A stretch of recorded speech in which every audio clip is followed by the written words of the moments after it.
NTA के द्वारा एक प्रेस रिलीज किया गया है और उसमें कुछ पॉइंट बताए गए हैं इस पीडीएफ में।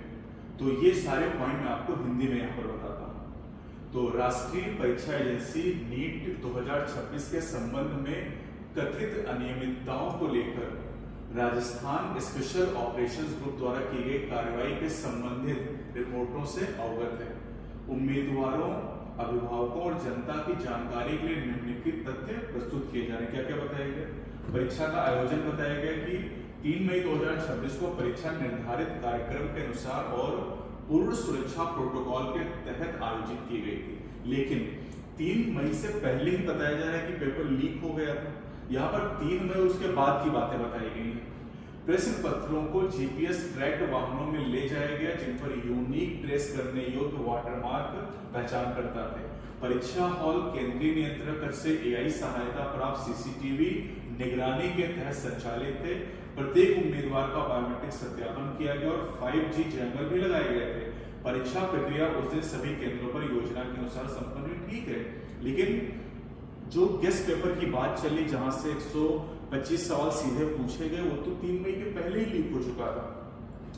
कथित गड़बड़ी की जानकारी 7 मई 2026 की देर शाम परीक्षा के 4 दिन बाद एनटीए को परीक्षा से जुड़ी कथित कदाचार गतिविधि के बारे में सूचना मिली। इन सूचनाओं को एनटीए ने 8 मई 2026 की सुबह स्वतंत्र सत्यापन और आवश्यक कार्रवाई के लिए केंद्रीय एजेंसियों को भेज दिया और वही बातें यहाँ पे बताई गई।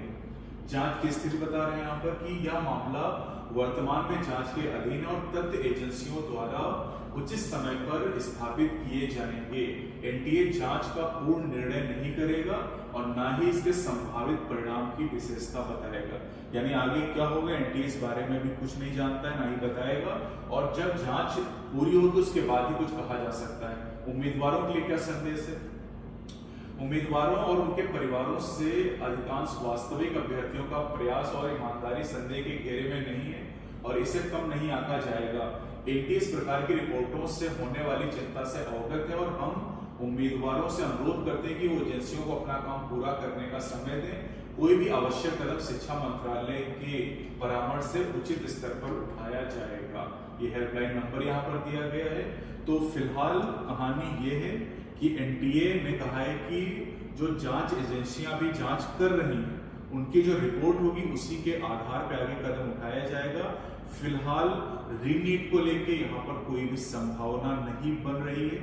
तो आप अगर नीट 2027 के लिए अपनी पढ़ाई शुरू कर रहे हैं या कर चुके तो अपनी पढ़ाई आप करते रहें।